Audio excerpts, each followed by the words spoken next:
When you heard the news, what was your reaction? I was shocked. I just remember seeing some alerts and some information popping up, and I walked outside of the hotel that we was at, and I was with the Wizards at the time, and I heard fans and stuff crying outside, and I immediately turned to my phone and texted him. I called his assistant.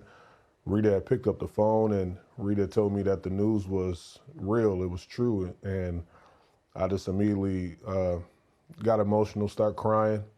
I was still in disbelief. I called Kobe's phone, I texted his phone. I always get an immediate response from my brother, less than minutes at a time. It was no response. And even though I had confirmation from Rita, I eventually called my wife and just started crying. You know, Kobe had said at one point that it was rare for him to open up to someone, but he bonded with you from day one.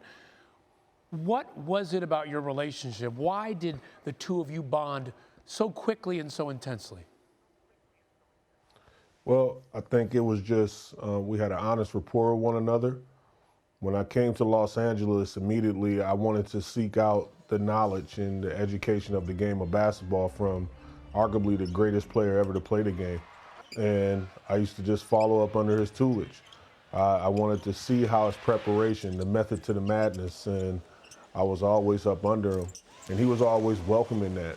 He said a lot of people shied away from, you know, being next to him and participating in the drills and stuff like that because it was too much work. It was too much, but I wanted to learn from the best, and I was just grateful for that opportunity. So we know you bonded over basketball. What about off the court? Give me some examples of some of the things that you guys really connected on. Wow, we had so many similarities. I'm a father of 4 girls, and we share that in common. And I think that our relationship was just, we had a lot of same interests. I'll never forget, we had dinner one night in Sacramento, and we just like stayed up for, you know, way beyond average hours, just talking about our second act and what it was going to consist of, and creating and building and creating a legacy bigger and larger than, you know, that we can ever dream of. He also always talked about, you know, his second act where he wanted to win a Golden Globe and win an Oscar and do all these things and create content and be a bestseller and be an amazing father and do all the things that he wasn't able to do during the course of his career because basketball occupied so much of his life and his time. And he also talked about how he came back to the game of basketball because of Gigi's love for the game of basketball. He was trying to stay away from the game as much as possible because he loved it so much. And when he walked away and she developed this passion, and he was like, well, I'm back in it. And he just always just texts me that, like, man, I'm on the sidelines. But he said, y'all may think it's me dissecting the game, but it's really her. Like, she's so into it and she asks so many questions and she's absorbing all this information. And that was just beautiful to watch. Let me ask you, you know, he was private to the public, but you knew him so well. What was a side of him that we didn't necessarily see, but that you did? A side that maybe you'll remember him by, that people just didn't often see in the public Kobe Bryant? I will always say this.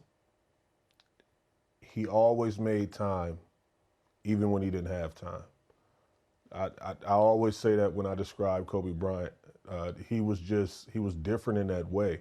One of the most busiest individuals on the world when you're talking about creating content, publishing, being a father, being a great husband, great family man, being a great confidant to his friends and uplifting everyone around him in his immediate circle who he loved dearly, and being this larger than life, this global figure that everyone just was inspired by. I think that he was just always available, man. He was always available.